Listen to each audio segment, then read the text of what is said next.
I mean, I think there's a deep, being a radical business, it's like we've looked at the deep roots of empire in this country. We've looked at the deep roots, the 1619 Project, the struggle for the women to get vote.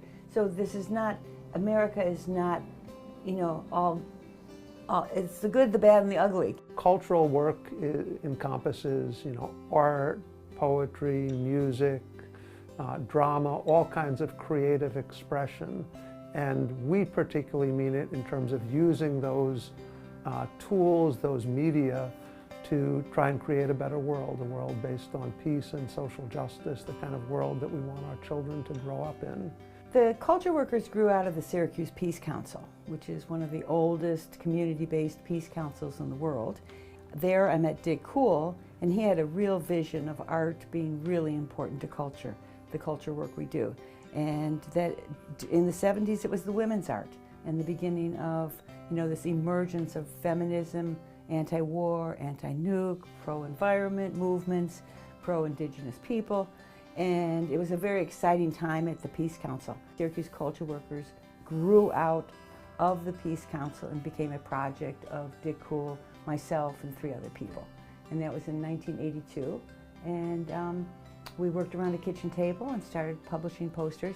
Around the time that Cultural Workers was founded in the early 1980s, there was lots of sort of solidarity work with people in Latin America, where the term cultural work was very much part of social movements there and revolutionary movements.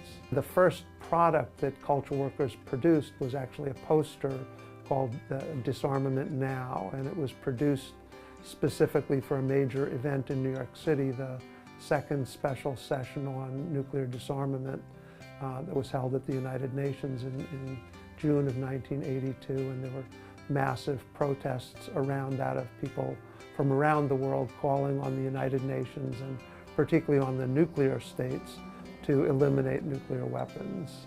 So Cultural Workers created a poster that Karen Kearney designed. I came on just to help out here and ended up the art director, which was fun because I like visual communication. I like artwork that gives a message, has a heart to it.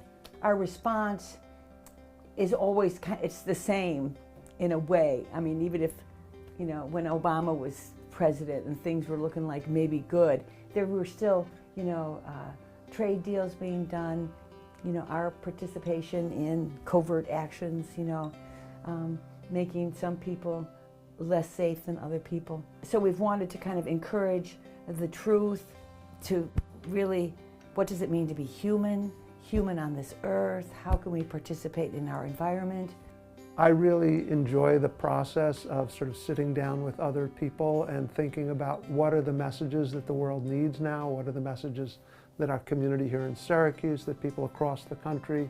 So to think about that and then try to bring those concepts to life in a way that makes people see it and think, oh, I really want that on my wall.